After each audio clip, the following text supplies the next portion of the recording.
User आपकी website पे आया, उसने कौन-कौन से इवेंट परफॉर्म किए, कौन-कौन से इवेंट ट्रिगर किए, उसकी डिटेल रिपोर्ट अगर आपको बनानी है, इसके अलावा भी कुछ जानना है, तो मेरी वीडियो को एंड तक देखिएगा। मैं कस्टम रिपोर्ट आपको बनाना सिखाऊंगा कि किस तरह आप कस्टम रिपोर्ट बना सकते हैं। तो चलते हैं हम अपनी स्क्रीन की तरफ, ताकि मैं इन डिटेल सारा आपको बता सकूं। तो उसके लिए आपको आना पड़ेगा रिपोर्ट्स के सेक्शन में।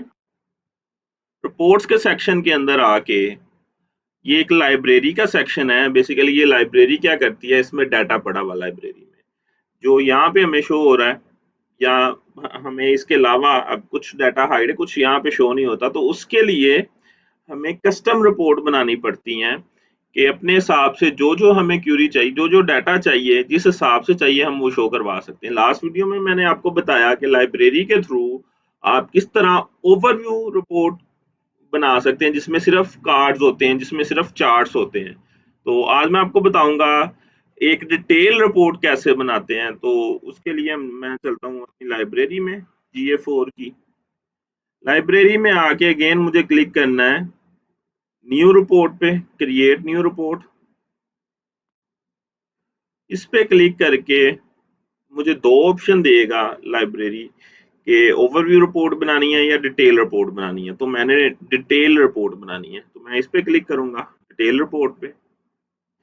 जब डिटेल रिपोर्ट पे मैंने क्लिक किया तो मुझे दो ऑप्शन दे रहा है कि अगर आपको बाय ब्लैंक रिपोर्ट बनानी है या जो मेरे पास पहले बनी हुई है उस तरह की रिपोर्ट बनानी है। ठीक है, तो मैं चाह रहा हूं कि मैं जिस तरह की आपकी रिपोर्ट्स बनी है उसमें और चीजें ऐड करके अपनी रिपोर्ट को इम्प्रूव कर सकूं। जो डाटा मुझे चाहिए मैं उस हिसाब से उसमें ऐड करके उसको इम्प्रूव कर सकूं। तो मुझे क्या चाहिए, मुझे चाहिए इवेंट्स का डाटा। तो मैं इवेंट्स की रिपोर्ट पे क्लिक करूंगा।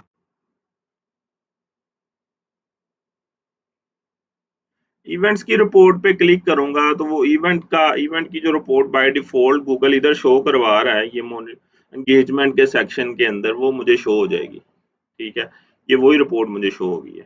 ठीक है, अब इसमें बड़ी लिमिटेड सी चीजें हैं। अब ये देखिए ये इवेंट है। मैं चाहता हूं कि मैं ना ये जो मेरे डिमेंशंस हैं ये मैं ऐड करूं और मैं अपने जो मैट्रिक्स हैं वो इंक्रीज करूं। उसके लिए मुझे क्या करना पड़ेगा, डिमेंशंस में मुझे जाना पड़ेगा। अभी इवेंट नेम आ रहा है इधर, मैं और चीजें शो करवाता हूँ इवेंट की।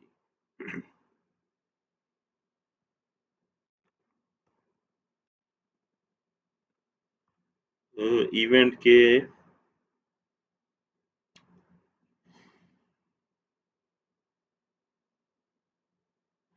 अब मैं शो करवाता हूँ कि मुझे बताओ कि ये किस किस पेज पाथ से इवेंट हुआ, किस किस पेज टाइटल से इवेंट हुआ। उसके बाद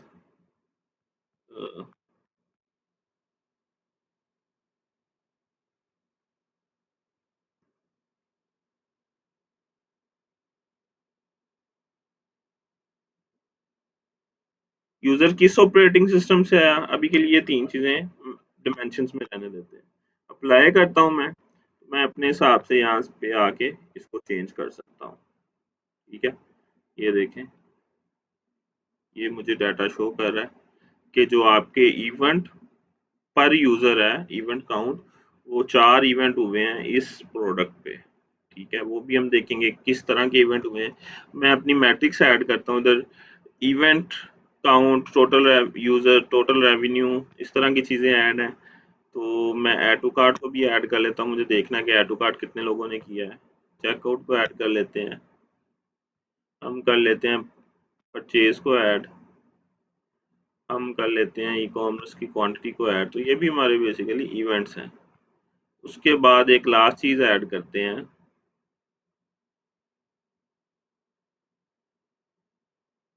कि कन्वर्जन्स कितनी है। कन्वर्जन और परचेज सेम ही है बेसिकली। इसको अप्लाई करते हैं तो ये हमें हमारी मैट्रिक्स भी ऐड हो जाएंगी यहाँ पे। ये देखें, तो अब इसको एक्सप्लोर करते हैं। अब मुझे चाहिए कि मैंने इधर लाइन चार्ट और ये नहीं शो करवाना। मैं क्या करता हूँ, मैं लाइन चार्ट की जगह दूसरा ग्राफ स्कैटर चार्ट जो है वो ऐड करवा लेता हूँ। वो ऐड हो गया, स्कैटर चार्ट ऐड हो गया आपका, ये देखें। अब मैं इसको करता हूँ रिव्यू, आपको एक्सप्लेन करता हूँ। सबसे पहले जो स्कैटर चार्ट है उसमें आ रहा मेरा इवेंट काउंट, कौन कौन से इवेंट हुए, किस किस प्रोडक्ट पे इवेंट हुए। क्या ये देखें, इवेंट काउंट क्या है, इवेंट काउंट हॉरिजॉन्टल में रिप्रेजेंट कर रहा है। उसके बाद टोटल यूजर्स के इवेंट करने वाले यूजर्स कौन से हैं। 5 अगस्त को इवेंट काउंट 12 था और वो 3 यूजर्स ने किया, ठीक है। इसी तरह वही डेट रेंज से, मतलब 5 अगस्त से 5 जुलाई से 1 अगस्त तक जो इवेंट काउंट हुए वो 23 हुए और वो 5 यूजर्स ने किए। उसके बाद ये वाला हमारा सेक्शन है जो हमारा बार चार्ट है, इसमें भी वो सेम कि कौन कौन सी प्रोडक्ट थी और उसके बाद ये इवेंट काउंट कितने हैं, ठीक है, वो शो कर रहा है। उसके बाद हमने क्या किया, हमने कहा कि हमें दिखाओ टाइटल, पेज के टाइटल के हिसाब से क्या क्या चीजें परफॉर्म हुई। इसमें हमें मिल रहा देखने को कि ऑल इवेंट्स जो 4 हैं और टोटल यूजर्स,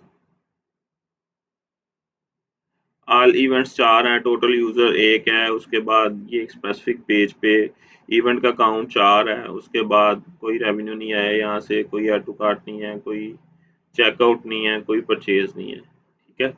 हम इसको फिल्टर डाउन कर लेते हैं परचेज के हिसाब से। तो ये चेकआउट का पेज शो कर रहा है, इस पे वो कह रहा है कि 40446 इवेंट काउंट हुए।